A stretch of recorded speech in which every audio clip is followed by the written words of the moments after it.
Hello viewers, welcome to my channel. আজ নিয়ে এসেছি একটা শর্ট ভিডিও নিয়ে। আসলে বিরক্তিকর ব্যস্ত জীবন ছেড়ে 2-3 দিনের জন্য কোথা থেকে ঘুরে আসলে মন্দ হয় না। তাই আমরা প্রাকৃতিক সৌন্দর্যকে উপভোগ করতে চলে গেলাম পেলিংয়ের রাবাংলা বুদ্ধা পার্কে। এটির নির্মাণ শুরু হয় 2006 সালে আর শেষ হয় 2013 সালে।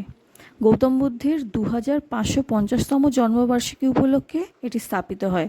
বুদ্ধের 130 ফিট উচ্চতার মূর্তিটি বেশ আকর্ষণীয়, যেটি কিনা চতুর্দশ দলাই লামা উদ্বোধন করেন। এই পার্কটি খুবই পরিষ্কার পরিচ্ছন্ন ও সুসজ্জিত। এখানকার প্রাকৃতিক সৌন্দর্য এতটা সুন্দর যে এখান থেকে চোখ সরাতেই পারবেন না।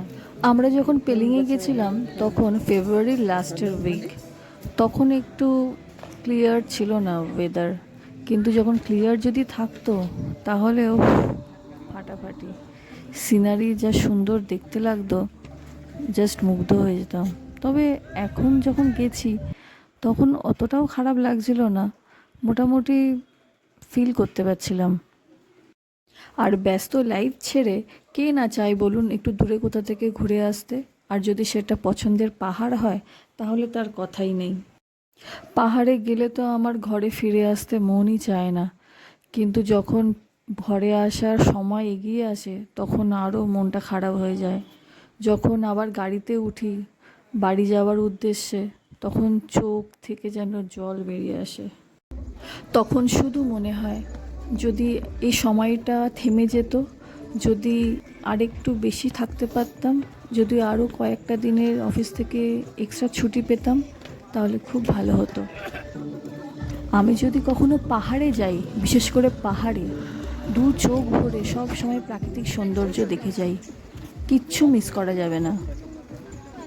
এগুলোই স্মৃতি হয়ে থাকবে পেলিংয়ের। যখনই মন ইচ্ছা করবে তখন এই ভিডিওগুলো দেখবো আর ভাববো আর কি মিস করব।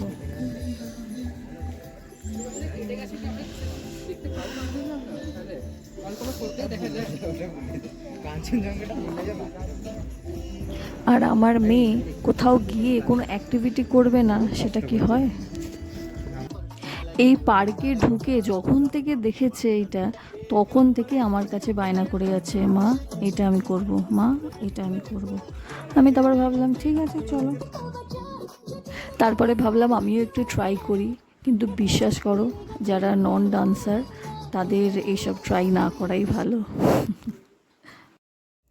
রাবাংলা বুদ্ধা পার্কে ছোট ছোট সেলফি জোন আছে, এর এক্সপিরিয়েন্স আপনারা নিতে পারেন। ওভারঅল দারুণ।